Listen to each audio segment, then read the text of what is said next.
If the sum of two positive numbers is 10 and their product is 24, what is the smaller of these numbers? So there are two ways to approach this question. The first is algebraically, and the second would be to plug in. Now most people are going to lean toward the first method, algebraic, so let's start using that method. We have the sum of two positive numbers. We don't know what those numbers are, so I'm just going to give them letter values x and y, and the sum is equal to 10. The product is 24, so x times y has to equal 24. And now we have a system of equations where we have two unknowns and two equations, so we can solve for them.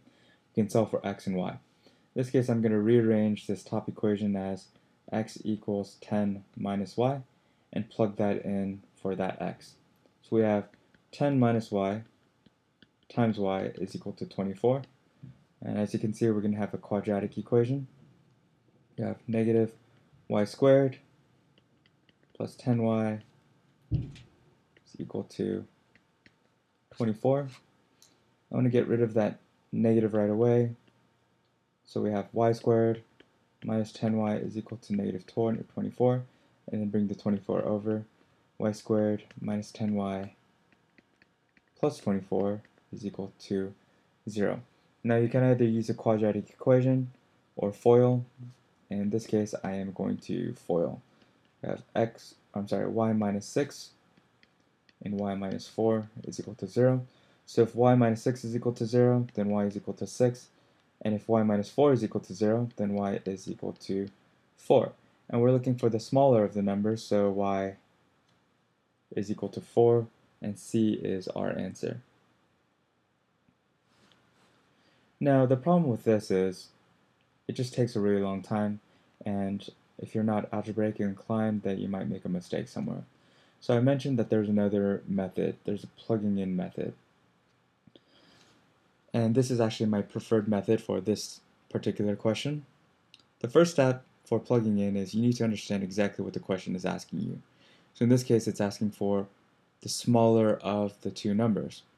Since it's asking for the smaller of the two numbers, it means the answer choices represent possibly the smaller of the two numbers.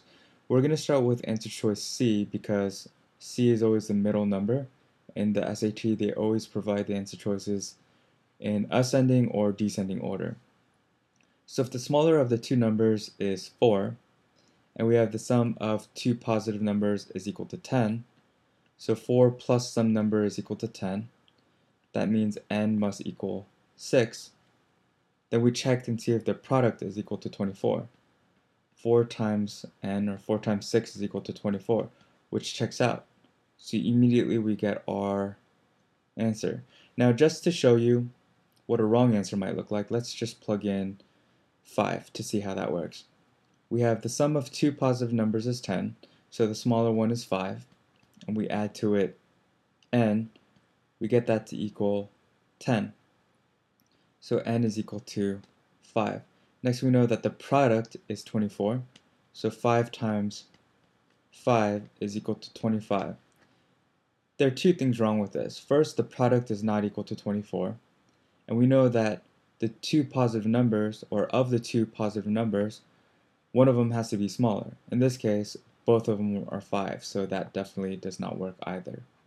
If you choose to use the plug-in method, you're welcome to try 2, 3, and 6 as well, and you'll find that either you don't get 2, 3, and 6 to be the smaller of the two numbers, or their product is not equal to 24.